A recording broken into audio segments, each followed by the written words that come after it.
दोस्तों, घबराहट जिन व्यक्तियों को भी होती है, कभी कभी तो आपके किसी कारण से घबराहट होती है, लेकिन कभी कभी आपको बिना कारण ही घबराहट होना शुरू हो जाती है।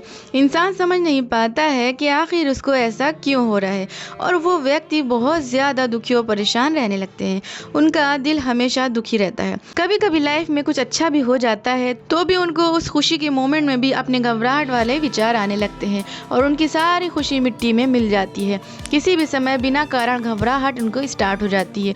उनके मन में यही विचार आते रहते हैं कि मैंने तो अभी कोई चिंता भी नहीं की और वर्तमान में मैंने कोई स्ट्रेस भी नहीं लिया, फिर भी घबराहट कहाँ से आ रही है। तो चलिए दोस्तों, बताते हैं कि बिना कारण घबराहट कहाँ से आ रही है। तो दोस्तों, चैनल पे अगर आप नए हो तो अभी सब्सक्राइब कर ले। वीडियो आपको जरूर पसंद आएगी, इसलिए लाइक करना बिल्कुल भी मत भूले और कमेंट करके बताएं आज की वीडियो आपको कैसी लगी। तो स्टार्ट करते हैं बिना किसी देरी के।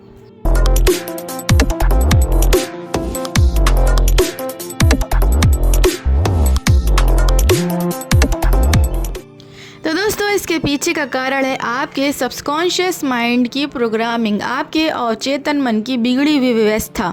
मतलब आपके सबकॉन्शियस माइंड की प्रोग्रामिंग में ये घबराहट वाले विचार फीड हो चुके हैं।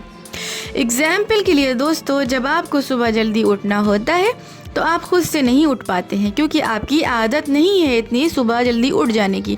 तो फिर आप क्या करते हैं, आपको जिस समय भी उठना होता है आप उस समय का अलार्म लगाते हैं और प्रतिदिन उसी अलार्म से उठने लगते हैं। और देखते देखते दोस्तों, कुछ दिनों बाद ऐसा होता है कि आपकी उसी समय रोज़ सुबह आँख खुलना शुरू हो जाती है। तो इसके पीछे की रियलिटी आपको शायद नहीं पता। आप बिना अलार्म के उठ रहे हैं, इसके पीछे की रियलिटी ये है कि आप खुद से नहीं उठ रहे दोस्तों। ये एक व्यवस्था है आपके मन की और आपके शरीर में निकलने वाले रसायनों की, जिनका निर्माण आपने शुरुआती दौर में अपने प्रयासों से किया, लेकिन अब आपका यही काम स्वचालित मशीन की जैसे चलने लगा।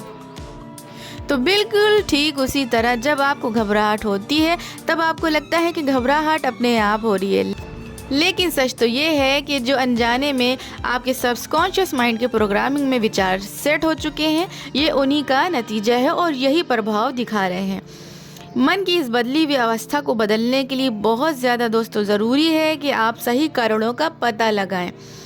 जब इंसान इन सब परेशानियों में पड़ जाता है, उसको घबराहट होती है, तो वो समझ नहीं पाता है कि आखिर घबराहट आ कहाँ से रही है। लेकिन दोस्तों, यहाँ पे आपको कारण का पता लगाना बहुत ज़्यादा ज़रूरी हो जाता है। इंसान घबराहट में जब होता है तो उसके लिए बहुत ज़्यादा ये काम कठिन हो जाता है कि वो कारणों का पता लगाए, लेकिन बिना कारण का पता लगाए आप इसको ठीक नहीं कर सकते हैं। इन समस्याओं के कारण को ढूंढना बहुत ज़्यादा आवश्यक हो जाता है। तो दोस्तों, आपको करना ये है कि आपका मन विचारों की उलझन में जब भी आपको फंसाए, उलझाए, तो आज से ही आपको 100% यही प्रयास करना होगा, आप अपने मन में आने वाले इन सभी विचारों से दूरी बनाएं। तभी आप इन घबराहट के असली कारणों को समझ पाएंगे। दोस्तों, अगर आप इन विचारों से बाहर आना सीख जाएंगे तो हो सकता है खुद ही आपकी घबराहट भी ठीक होना शुरू हो जाए। इसलिए इन विचारों के प्रति आपको अवेयर होना पड़ेगा, खुद को बिजी करना होगा, बहुत ज़्यादा लाइफ को आपको बिजी करना होगा ताकि आपको सोचने का भी टाइम ना मिले। फिर आप देखेंगे कि घबराहट कितना प्रतिशत कम हो रही है। मन के विचारों से खुद को उलझने से बचाएं, दूरी बनाएं और विचारों के प्रति अवेयर रहें। विचारों पे कोई एक्शन ना लें, बिल्कुल भी कोई एक्शन नहीं लें, रिलैक्स रहें। और जब भी मन के विचार आपको उलझाएं तो उसमें बिल्कुल भी उलझे मत। तो दोस्तों, इसका सबसे आसान तरीका यही होता है कि आप खुद को बिजी कर लें लाइफ में, बिल्कुल भी बिस्तर पे पड़े ना रहें। तो दोस्तों, अगर आप ये करेंगे तो आप खुद देखेंगे आपके अंदर कितना फ़र्क आ रहा है और फिर आपको घबराहट का असली कारण भी मिल जाएगा और आप उसे दूर कर लोगे। तो ज़्यादातर तो दोस्तों चांस यही है कि आपके विचारों से ही आपको घबराहट आ रही है, जो कि सबकॉन्शियस माइंड में बैठ गए हैं।